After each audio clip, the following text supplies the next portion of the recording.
ఈ ప్రపంచం నిన్ను గుర్తించకపోవచ్చు, కానీ నీ ప్రయత్నమే నిన్ను గెలిపిస్తుంది. ఎప్పుడైనా నువ్వు ఇలా అనుకున్నావా? నేను ఎంత ప్రయత్నించినా ఎవరూ నన్ను గుర్తించట్లేదు, ఎవరూ నాకు విలువ ఇవ్వట్లేదు అని. అయితే దీని గురించి ఈ వీడియోలో డిస్కషన్ చేసుకుందాం. ఎవరైనా కొత్తగా మన ఛానల్ని చూస్తుంటే మన మోటివ్ స్పార్క్ తెలుగు యూట్యూబ్ ఛానల్ని సబ్స్క్రైబ్ చేయండి and me friends and family మెంబర్స్కి షేర్ చేయండి. ఇక టాపిక్లోకి వెళ్తే, ఈ ప్రపంచంలో చాలామంది మీ లక్ష్యాలను చూసి, మీ కలల్ని చూసి నవ్వుతారు. నువ్వు అనుకున్న లక్ష్యాలు వాళ్ళకి పెద్ద కలలుగా కనిపిస్తాయి.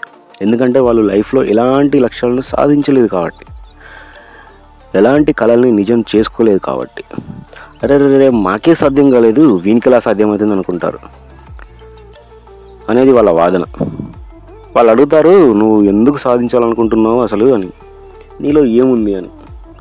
అప్పుడు నువ్వు నీ మనసులో చెప్పుకోవాల్సిన విషయం ఏంటంటే, దీన్ని ఎలా అయినా సాధించాలనే పట్టుదల నాలో అగ్నిపర్వతంలా రగులుతుంది అని. చరిత్రలో అన్ని గొప్ప విజయాల వెనకాల ఓటములు, నిరాశలు ఉన్నాయి. ఒక్క బల్బుని కనిపెట్టడానికి 10,000 సార్లు ఫెయిల్ అయిన ఎడిసన్ అయినా, రైట్ బ్రదర్స్ ఎవరు నమ్మకపోయినా విమానం కనిపెట్టారు. వీళ్ళ ప్రయత్నమే చివరికి వాళ్ళ విజయానికి దారితీసింది. నువ్వు ఇప్పుడు ఎదుర్కొంటున్న అడ్డంకులు అన్నీ నీ విజయానికి గెలుపు కథలో ఒక భాగం మాత్రమే. నెంబర్ 2, ప్రాక్టికల్ స్టెప్స్ చాలా అవసరం. ముందుగా నీ గోల్ ఏంటో నీకు క్లియర్గా ఉండాలి. ఈసారి నేను ఈ ఎగ్జామ్ ఎలా అయినా క్రాక్ చేయాలి అని, లేదా ఈ బిజినెస్లో ఎక్కువ ఎత్తుకు ఎదగాలని, లేదా ఇంకా ఇలా ఉండి దీనితో పాటు కన్సిస్టెన్సీ అనేది చాలా అవసరం. కుక్కతో వంకర అన్నట్టు ఒక్కరోజు పని చేసి వీక్ మొత్తం రెస్ట్లో ఉంటాను, మంత్ మొత్తం రెస్ట్లో ఉంటాను అంటే పనులు అవ్వమ్మా ఇక్కడ. నెంబర్ 3, నీ లక్ష్యాన్ని దగ్గర కావడానికి ఒక్క అడుగు, ఒక్కొక్క నిమిషం, రాత్రిలో నిద్ర లేకుండా పనిచేయడం కష్టంగానే ఉంటుంది. అందరూ నిద్రపోతున్నప్పుడు నువ్వు నీ కలల కోసం చేసే ప్రయత్నం ఎన్నడూ వృధా కాదు అని గుర్తుపెట్టుకో మిత్రమా. నువ్వు చేసే ప్రయత్నాలను ఈ ప్రపంచం చూస్తుందో లేదో నీకు తెలీదు, కానీ నీ ప్రయత్నంలో మాత్రం ఓడిపోకూడదు. ఇది మాత్రం గుర్తుపెట్టుకో. మీరు ఇప్పుడు ఏ స్ట్రగుల్లో ఉన్నా, ఎంతటి కష్టంలో ఉన్నా దానిని స్ట్రాంగ్గా మలుచుకోండి. నాకు టైం వస్తుంది అని ఓపిక పట్టండి.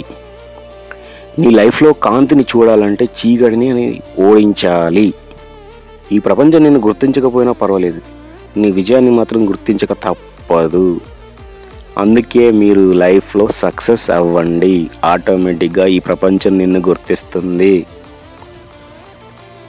ఒకరోజు వస్తుంది, నిన్ను తొక్కాలనుకున్న వాళ్ళే నిన్ను చూసి చప్పట్లు కొడతారు. నిన్ను తక్కువ అంచనా వేసిన వాళ్ళే నీ విజయాన్ని చూసి నిల్చొని సెల్యూట్ చేస్తారు. నీ ప్రయత్నమే నీ గెలుపు, నీ ప్రయాణమే నీ గర్వం. ప్రతి రిజెక్షన్లో కూడా ఒక డేటాని ట్రాక్ చేయండి. మీ మైండ్ని షిఫ్ట్ చేయండి. నేను ఈరోజు ఫెయిల్ అయ్యాను అంటే రేపు రాబోయే సక్సెస్కి దగ్గరలోనే ఉన్నాను. మీరు మీ పనికి 1% చేయండి ఈరోజు, అదే రోజూ చేసుకుంటూ వెళ్ళండి. ఇదే కాంపౌండ్ ఎఫెక్ట్. అంటే చాలా కేస్ స్టడీస్లో మీరు వినే ఉంటారు, చూసే ఉంటారు. ఒక రిక్షా డ్రైవరు కొడుకు IAS అయ్యాడని, IPS అయ్యాడని.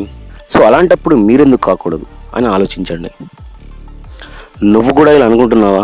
నేను ఎంత హార్డ్ వర్క్ చేసినా ఫలితం లేదు, నాకు టాలెంట్ ఉంది కానీ ఎవరు నన్ను గుర్తించట్లేదు అని. అయితే ఇది విను. టాప్ సక్సెస్ఫుల్ పర్సన్స్ ఉపయోగించే రహస్యం ఏంటంటే 99% హార్డ్ వర్క్ ప్లస్ 1% లక్. మీ మైండ్ని హ్యాక్ చేయండి.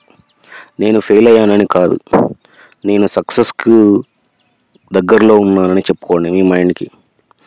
ఈ రహస్యాలు ఎలా పనిచేస్తాయో తెలుసుకోండి. సో ఫస్ట్ ఏంటంటే, పవన్ కళ్యాణ్ గారు 10 సినిమాలు వరుసగా ఫ్లాప్ అయ్యాయి, కానీ ఇప్పుడు చూడండి ఎక్కడ ఉన్నారో. డిప్యూటీ సీఎం, కాబోయే సీఎం కూడా. నెక్స్ట్ ఎన్టీఆర్ ఫ్యామిలీ చూడండి. 1940లో వారిని ఎవరు నమ్మారు? ఇలా నువ్వు మాత్రం ఎందుకు నమ్మకూడదు, మరి నిన్ను నువ్వు మాత్రం అనేది ఒక్కసారి గుర్తు చేసుకో. చివరిగా, నువ్వు ముందుకు నడువు. నిన్ను ఎవరు గుర్తించకపోయినా నీ కృషి నిన్ను నిలబెడుతుంది. కామెంట్ సెక్షన్లో నేను తప్పక గెలుస్తానని కామెంట్ చేయండి. అండ్ అలాగే సక్సెస్ స్టోరీస్ కోసం ప్రయత్నించే మీ ఫ్రెండ్స్ అండ్ ఫ్యామిలీ మెంబర్స్కి షేర్ చేయండి. అండ్ మర్చిపోకుండా మన ఛానల్ని సబ్స్క్రైబ్ చేయండి. అండ్ నెక్స్ట్ వచ్చే వీడియో కోసం ఎదురు చూడండి. Thank you for watching.